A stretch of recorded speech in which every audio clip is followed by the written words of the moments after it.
Fever अगर हो गया, अगर हम उसको शमन चिकित्सा से ठीक करेंगे, मतलब सिर्फ औषधियों से ठीक करेंगे, तो वो दोबारा बीमारी जो है कभी भी उत्पन्न हो सकती है। जिस डिजीज को हम शोधन से ठीक करेंगे वो दोबारा कभी उत्पन्न नहीं होती है। हम लोग जो है डेली अपने शरीर की साफ सफाई के लिए, शरीर को साफ रखने के लिए नहाते हैं, डेली मुंह धोते हैं, बालों को धोते हैं और कपड़े धोते हैं, लेकिन जो है कभी हम ये ध्यान देते हैं कि कैसे शरीर को अंदर से जो है हम साफ करें। तो आज हम बात करते हैं डिटॉक्सिफिकेशन के बारे में, जिसका एक बहुत महत्वपूर्ण रोल है हमारे आयुर्वेद में। जो हमारे शरीर में अंदर की गंदगी है, टॉक्सिन से डिटॉक्सिफाई करके शरीर से बाहर निकाल देना, टॉक्सिन्स और वेस्ट मटेरियल को। हमारा आयुर्वेद बोलता है कि 3 दोष होते हैं, वात पित्त कफ। इनका बैलेंस इक्वल स्टेट में होना बहुत इंपॉर्टेंट है। अगर ये इक्वल अमाउंट में रहेंगे तो हमारे शरीर का यापन करेंगे, मतलब हमारे शरीर को नरिश करेंगे। अगर ये इम्बैलेंस हो गए तो शरीर में अनेक तरीके की बीमारियां उत्पन्न हो जाती हैं। तो उसको हम या तो शमन करके सही करेंगे। शमन का मीनिंग क्या होता है कि अगर दोष बढ़ गए हैं तो उन्हें कम कर देंगे, कम अगर हो गए हैं तो उनको हम प्रकोपित कर देंगे। दूसरा होता है शोधन, एक्सेसिव दोषों को बाहर निकालना कुछ प्रोसेस के थ्रू, जिन्हें हम बोलते हैं पंचकर्मा, जिनमें मेनली 5 चीजें होती हैं, जिनमें होता है मेनली वमन, विरेचन,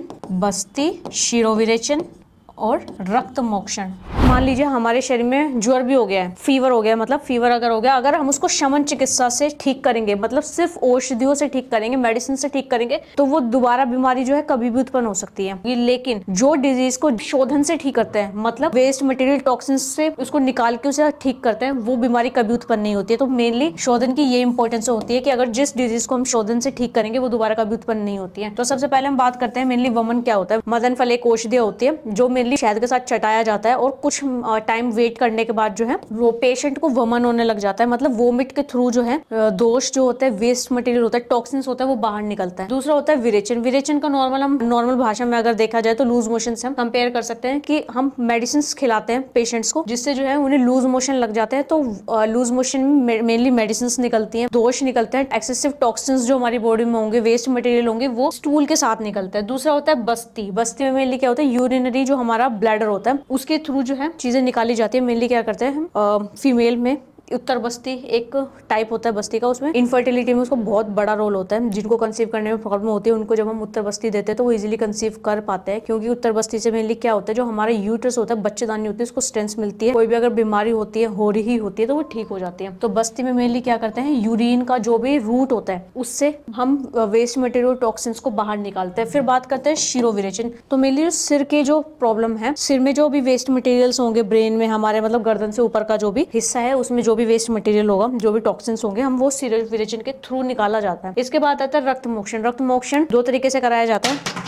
एक होता है लीच थेरेपी, जो इम्प्योर ब्लड होता है मेनली उसको निकाला जाता है। इसे हम मॉडर्न में किस तरीके से कंपेयर कर सकते हैं, मेनली आज वमन, विरेचन, बस्ती, शिरोविरेचन, रक्त मोक्षण हर नॉर्मल इंसान के लिए पॉसिबल नहीं है कि वो इन प्रोसेस पंचकर्मा को करवा सके। तो आज हम कुछ होम रेमेडीज जानेंगे जिसके थ्रू जो है आप घर पे ही जो है अपनी बॉडी को डिटॉक्सिफाई कर सकते हैं। कुछ तरीकों से आपको ये करना नहीं पड़ेगा और आप बीमारियों से जो है बच सकते हैं। नीम का पाउडर या फिर नीम के पत्ते, आपको ये अपने डेली लाइफ में जो है यूज करना स्टार्ट करना है। नीम के पत्तों को आपको कम से कम जो है 4 से 5 पत्ते आपको धोने हैं और उन्हें ऐसे ही चबा जाना है, या फिर नीम का पाउडर आप आधा से 1 चम्मच जो है नॉर्मल पानी के साथ लेना स्टार्ट करिए। ये आपकी बॉडी को डिटॉक्सिफाई करेगा, टॉक्सिन्स को रिमूव करेगा। इवन आपकी बॉडी में कोई भी जो है इन्फ्लेमेशन हो रही होगी तो उसको ये खत्म करता है। बहुत सारे ऐसे लोगों का एक्सपीरियंस है कि वो बचपन से नीम के पत्ते खा रहे हैं और उनको आज तक भी कभी फीवर नहीं हुआ है। उसके बाद बात करते हैं हम आंवला। आंवला जो होता है विटामिन सी का बहुत अच्छा सोर्स है, विटामिन सी इसमें बहुत अच्छा होता है। साथ साथ ये जो है हमारी इम्यूनिटी को बढ़ाएगा और हमारे ब्लड को डिटॉक्सिफाई करेगा। उससे क्या होगा, जो भी टॉक्सिन्स होंगे वो बाहर निकल जाएंगे और जो है हमें आने वाले टाइम पे जो है कोई भी बीमारियां नहीं होंगी। इसके बाद बात करते हैं, ये है गुग्गुल।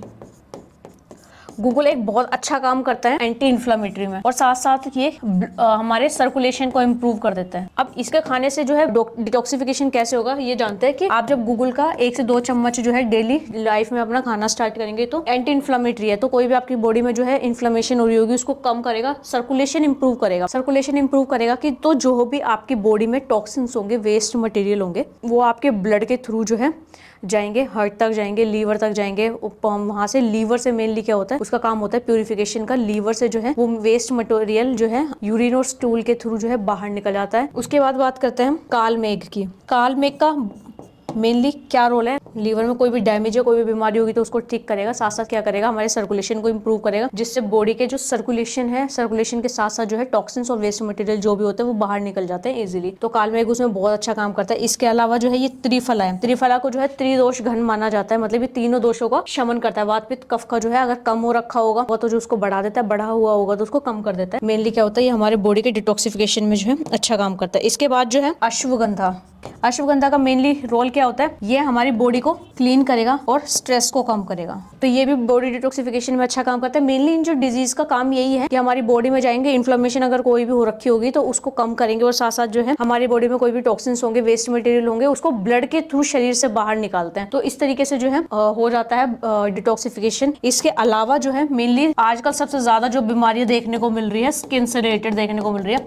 किसी को जो झुर्रियां हो जाती है, एक्ने हो जाती है, फोड़े फुंसी बहुत ज्यादा हो जाते हैं, धब्बे हो जाते हैं, तो उसमें खदर चूर्ण बहुत अच्छा काम करता है। ये हमारे ब्लड को प्योर करके डिटॉक्सिफाई करके जो है हमारे स्किन डिसऑर्डर से रिलेटेड प्रॉब्लम्स को सॉर्ट आउट करता है। मेनली आपको ये यूज कैसे करना है, खदर चूर्ण इजीली अवेलेबल हो ही जाता है, 1 से आधा चम्मच जो है यूज करना है। ये आधा चम्मच से 1 चम्मच जो है आपको ये यूज करना है गर्म पानी के साथ, नॉर्मल ल्यूक वार्म वाटर के साथ। तो ये आपके स्किन से रिलेटेड प्रॉब्लम्स को सॉर्ट आउट कर देता है। तो आजकल हर किसी के पॉसिबल नहीं है कि वो पंचकर्मा कराए, लेकिन जो है रक्त मोक्षण का एक अल्टरनेटिव हम इस तरीके से ले सकते हैं कि हम लीच थेरेपी नहीं करा सकते, लेकिन हम ऐसा कर सकते हैं कि हर 6 महीने में जो है ब्लड डोनेट कर दें। तो मेनली आरबीसीज जो होती हैं हर 120 दिन में जो है बनती है नहीं, तो आप ब्लड डोनेट कर देंगे तो आपके शरीर में जो भी प्रॉब्लम्स होंगी वो इजीली जो है निकल जाती हैं और न्यू ब्लड बन जाता है और किसी की मदद भी हो जाती है। तो आप इस तरीके से यूज कर सकते हैं, रक्त मोक्षण के अल्टरनेटिव आप यूज कर सकते हैं इसको, रक्त मोक्षण को। इसके साथ साथ जो है आप कुछ पानी यूज कर सकते हैं जिसे हम डिटॉक्स वाटर बोलते हैं, जैसे पुदीना का पानी बना के आप पी सकते हैं, पुदीना का, जीरे का, अजवाइन का। तो ये भी जो है हमारे बॉडी से टॉक्सिन्स निकालने में बहुत अच्छा काम करती है। तो आप भी अपनी बॉडी को डिटॉक्सिफाई करिए, टॉक्सिन्स और वेस्ट को निकालिए और बीमारियों से बचिए, और इन होम रेमेडीज को जो है घर पे ट्राई करिए। मैं डॉक्टर ललिता, थैंक यू।